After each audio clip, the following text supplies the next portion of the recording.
another UFO segment. That's crazy. You'd have to be crazy to believe that's possible. Really? Is it any crazier than what's coming out of, say, your average White House briefing? No, it really isn't. So with that in mind, a fascinating conference today about UFOs and nuclear weapons. It took place in Washington. At it, a U.S. Air Force captain called David Shindeli said he was part of an incident in which a UFO disabled 10 nuclear ICBM missiles. Here's part of what he said.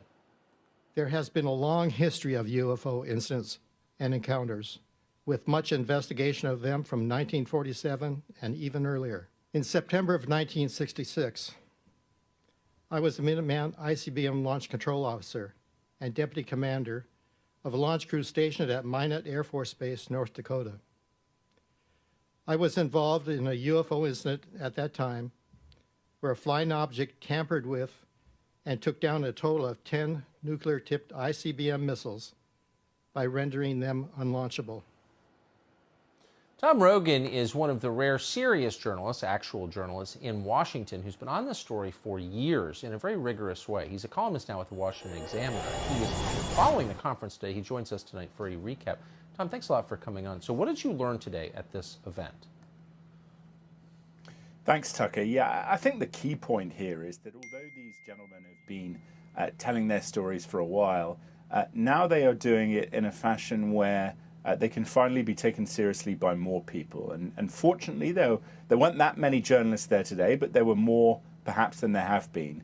I think the key point, though, is that people with some of the highest security clearances at the height of the Cold War for the U.S. Air Force, multiple different individuals at multiple different sites across a period of decades, say that UFOs interacted with nuclear weapons platforms and either rendered them inoperable or took them offline. And so something was done by a technological force, as these officers would suggest, that cannot be explained. And that in and of itself surely should be big news worthy of serious further investigation. Well, by definition, I mean, any force that can take America's nuclear weapons offline is something you need to worry about. Presumably the Pentagon has been looking at this, assessed it. Have they given any indication of what they think happened? What's, I think, unfortunate, and I guess we're at the start of a process, you know, the Director of National Intelligence had this report, but what's unfortunate is the government does know that there is a nuclear connection. They've kept that classified. Frankly, I can understand why some of it is classified, but they should come clean with a lot more that they know. I mean, the simple fact, right, the U.S. Navy, why does the Navy keep seeing these things with the aircraft carriers? Well, aircraft carriers are nuclear powered. Why do submarines see them? Nuclear connection. This nuclear missile incidents from the Cold War, there's credible testimony from a great historian on this, Robert Hastings, who wrote a book, UFOs and Nukes, to suggest that the Soviets had similar experiences. Yes. Something is going on here. It's not America, it's not China, it's not Russia, and we need to get a grip and take it seriously instead of laughing it off as an issue for crazy people.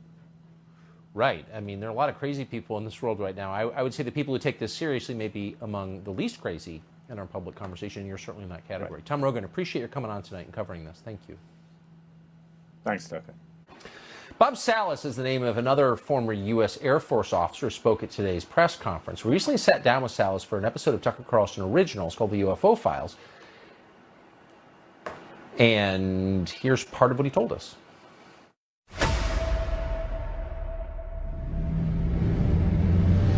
In March 24th, 1967, I was stationed at Malmstrom Air Force Base, Montana.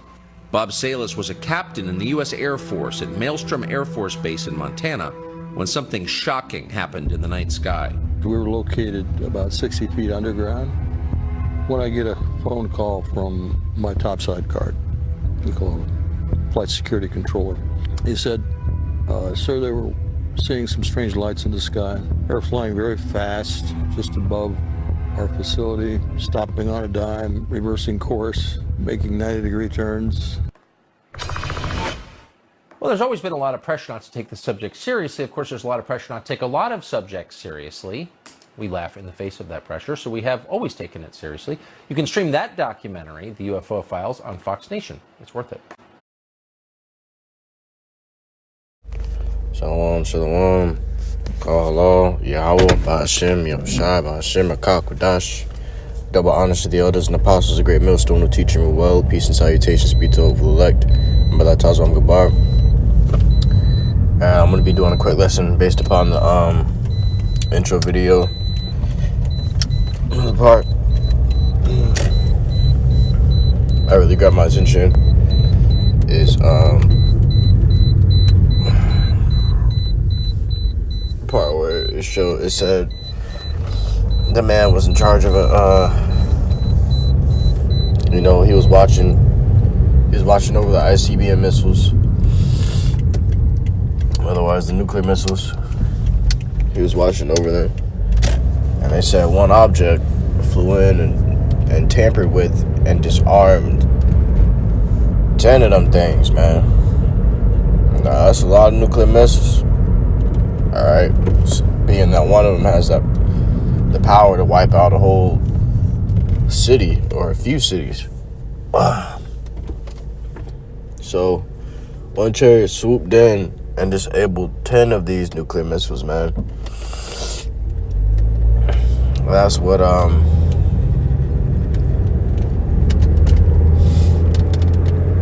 shot me, because nuclear missiles, that's the end time that's the last prophecy. Alright. This is one of the last prophecies unfolding, man. Because once the nuclear missiles drop, YAHAWASHI is delivering up his elect, and it's 1/3, and it's adios, baby. Alright. Everything is going to shit after that. Everything is getting obliterated. Alright. Save certain few parts of the world. With that, I want to grab the scripture that pretty much is the whole theme of that video, man. I believe it's Habakkuk 2 and 3.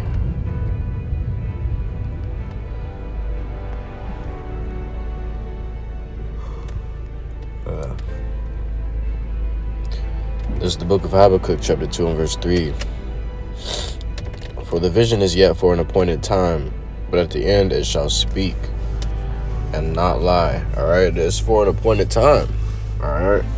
These dudes got nuclear missiles now, and their fingers are getting hot on the button. All the nations all around, and they're getting hostile. The more another nation works on and builds up nuclear weapons, other nations start getting hostile. They don't know who they're gonna shoot it at. They don't know who they got a grudge against, who they gonna drop that bitch on out of nowhere randomly. So everybody starts, the tensions increase between the nations, between the kingdoms, and all of them start coming up with nuclear missiles. One may be more hostile of a nation than the other. Alright? One may be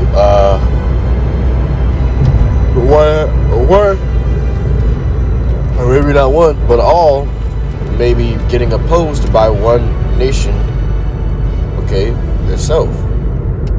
Alright? And it has to be a great nation, okay? But the scripture talks about Gog and Magog arming the nations. Alright, let them that are weak say that I am strong. It talks about Gog and Magog, which is Russia over there, arming the weaker nations. Alright, like Iran, nations of that nature with nuclear missiles. Alright? And then the scripture says, all ye that bend the bow make aim at Babylon. Alright? All these people that got nuclear missiles, and they get ready to, Babylon been saying some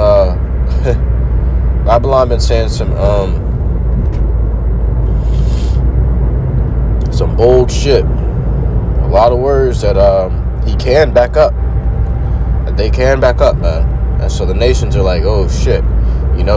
If somebody was talking about, if somebody was walking through the neighborhood and shouting how they got all this and all that, then of course you're gonna be clutching on your gun or clutching on whatever weapon you can, because you think he gonna shoot that shit at you, man. But what does scripture say? For the vision is yet for an appointed time, but at the end it shall speak and not lie. Though it tarry, wait for it, because it will surely come. It will not tarry. All right? Meaning what? It ain't going to take too long. It will surely come. And I'm telling you, and all the prophets are telling you, it will come in this lifetime. All right? You will witness them in your lifetime. Okay? The Lord said he's speeding up the times, man. He's speeding up the times. If he didn't, he said if he wasn't speeding up the times, no flesh should be saved, man. But for the elect's sake, he's speeding up the times so that we can get saved and get out of here, man. All right. People already got nuclear missiles, and the chariots going around disarming them shits. And don't get it mistaken. The Lord sent that chariot to go disarm those missiles. That chariot didn't just say, "Oh, it's missiles. I'm just gonna mess with them real quick." No, man. The Lord sent that chariot on a mission to go disarm 10 of those missiles, and that's a huge setback. 10 nuclear missiles.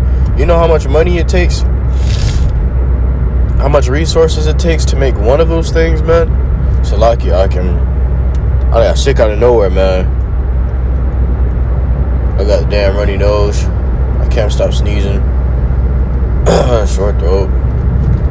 It's lucky I sound like shit, man. But the word don't stop. The word won't stop coming out. Alright? But the vision is yet for a point of time, man. You can't shoot them bitches off earlier than you think you want to. Them nukes ain't gonna shoot off at a jot earlier or a tilt later. Okay? They're gonna all shoot off at the right time, at the appointed time. They're in a schedule. Lord say y'all gonna shoot y'all shits at 3 p.m. And if they getting a little bit too hasty at 1 p.m., we're gonna send the chariot down there and set them back so they can be ready by 3 p.m. instead of trying to go ahead early, man. These people might have been trying to These people might have been trying to shoot something off. It might have been plotting or anything. They could have been plotting, man. They could have got the thought, and the Lord sent that chariot in. I said, don't play with me.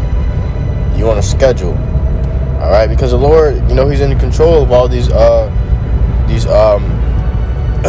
big nations and these countries and the governments.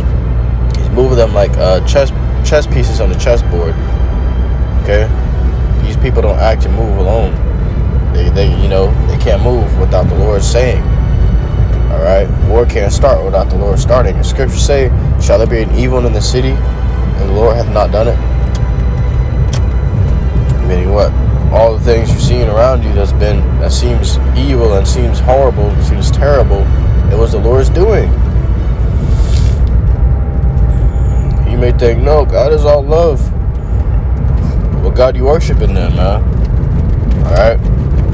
Someone told me he don't believe in God because why is there death in the world? Why do little babies die and shit? Why do people come out the way they do when they come out autistic and hurt? Man, this is judgment. The motherfuckers got to get what they had coming for them for what they did in their past lives. All right. You thought that there was going to be an all-powerful God and an all-loving God? Those two don't go together. All right. Because there's evil in the earth. The scriptures say, the Lord say, I create good. I create light and form the darkness. I create good and create evil. Okay, I create peace and create evil. This is the Lord. He said, I, the Lord, doeth all these things. All right, he's the Most High. And then he goes on to say, for I shall reach up my hand to heaven and say I shall live forever. All right? He's basically saying, who's going to stop him? Who's going to stop him, man? He's the Most High. He does what he wants. He's an all-powerful God. All right? Now, if the Lord was all love, then I could understand that would be some kind of enemy that creates evil that the Lord is fighting against. But it doesn't work that way. The Lord does both sides of the job. He has his left-hand sided angels and his right-hand sided angels. All right? So that his left-hand side can do the evil works for him, and the right-hand side can do the miracles and the good works for him. He said, I heal, I wound and I heal, I kill and I make alive. I, the Lord, doeth all these things. This is what he's saying, man. You gotta understand. These devils can't get nowhere or do anything without the Lord. He say he created the smith that bloweth the let me see, man. He created the smith that created an instrument of destruction. Really, that's how it goes. I'm just roughly paraphrasing. I'm gonna grab it for you though, cause y'all thinking that these men are brilliant. These men are amazing. How intelligent. You know, because they made nuclear missiles. Well, guess what? The book of Isaiah, chapter 54:16 says, "Behold, I have created the smith that bloweth the coals in the fire, and that bringeth forth an instrument for his work. And I have created the waster to destroy." So all these weapons you see about you, you see around you, you think, oh, man came up with these guns. The Lord created that shit. The Lord put it in man's heart to create something called a gun. All right, so that they can be that can be their modern day weapon, or back then would be their future weapon. He created the swords, all these things. The Lord said, "This war shall be fought with flames and fuel of fire." You grab that. But he also it says, "And I have created the waster to destroy." All right, the Lord created all these things, man. It's his chess game. It's his movie. You know, he's the director. He controls how it's going and how it's playing. But oh man, what was the scripture? I just lost it. Yeah, fuel of fire. Fuel of fire. There's a book of it's not the one.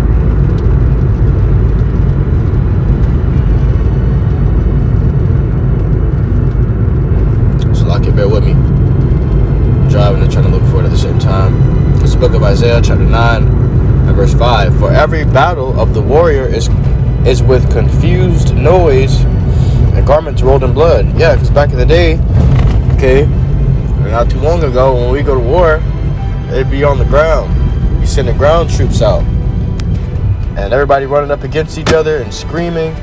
You know, their battle cries, what they would call a battle cry, a war cry, with swords in their hands and stuff, man.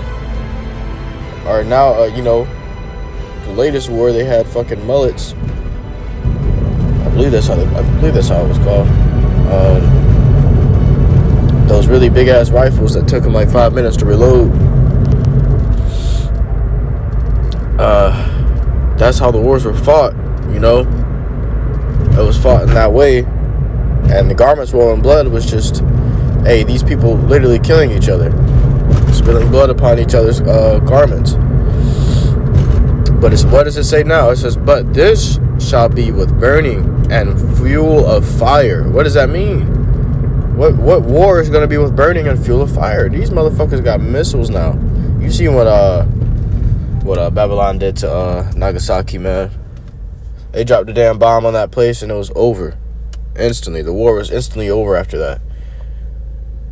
They threw in the towel, and the motherfuckers started making animes for us after that. All right. One of those bombs can just settle shit, man. It can settle shit. And that wasn't even a nuclear missile.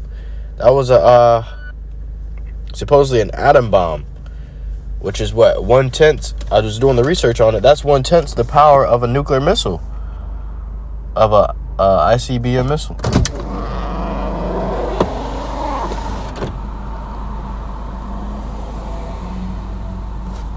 YAHAWASHI. But that's 1/10 the power of a nuclear missile, man. If that's what silenced them in war, they got silenced for 1/10 of what's coming. Imagine what's coming, man.